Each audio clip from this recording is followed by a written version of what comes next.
चंद्रबाबू नायडू राहुल गांधी से हॉटलाइन से संपर्क में हैं और रेवंत रेड्डी हॉटलाइन का काम कर रहे हैं। जगन मोहन रेड्डी के इस बयान से आंध्र से लेकर दिल्ली तक हंगामा मचा है। चंद्रबाबू नायडू को बीजेपी के पाले में खींचकर विपक्ष में लाने की एक चाहत रखने वाले की बाँछें खिली हुई है।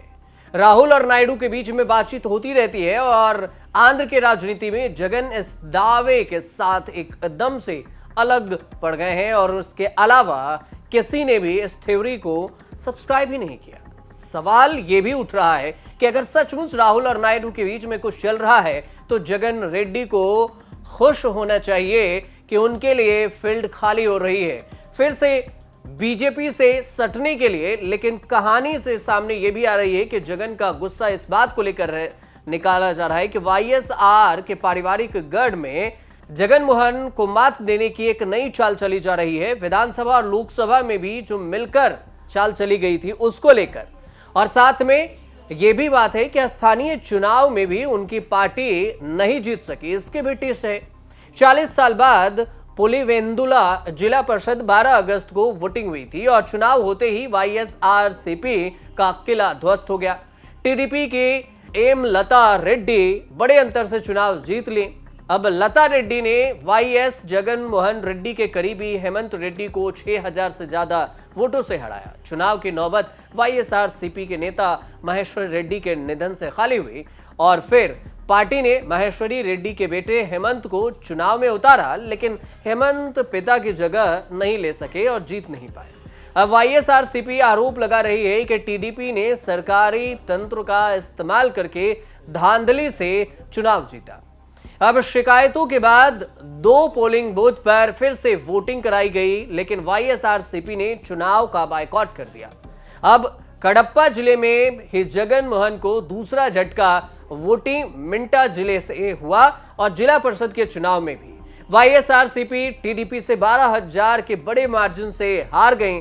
जगन मोहन रेड्डी की अगर बात करें तो कई चुनाव हारते ही उनकी पार्टी को एक चैलेंज की तरफ से दिखाया गया है और चैलेंज के लिए तैयार भी हो रहे हैं।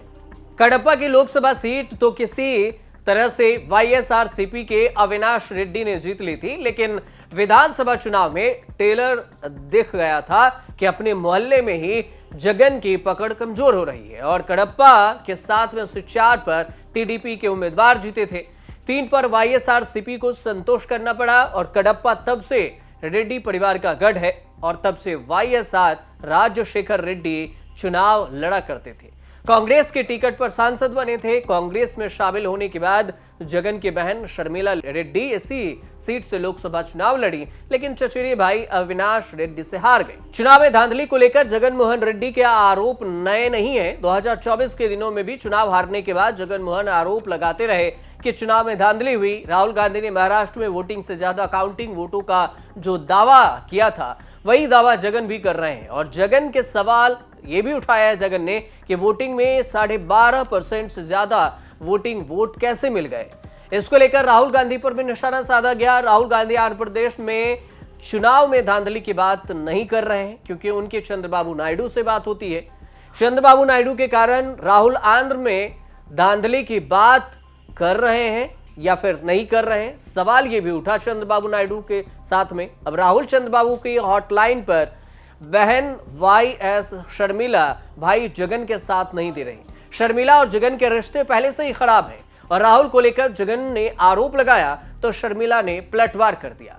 जगन की मोदी शाह के साथ हॉटलाइन टॉक चल रही है या नहीं चल रही है, जगन मोहन रेड्डी की बहन शर्मिला रेड्डी इस बात से किनारा कर ली है कि इस पर हम कुछ भी बयान देंगे। फिलहाल ये जो थोड़ी सी जानकारी थी हमने आप तक पहुंचाई है। अगर आपको सही लगे तो हमारे चैनल से जुड़िए, सब्सक्राइब कीजिए, शेयर कीजिए, कमेंट जरूर कीजिएगा। देखते रहिए न्यूज़ तक।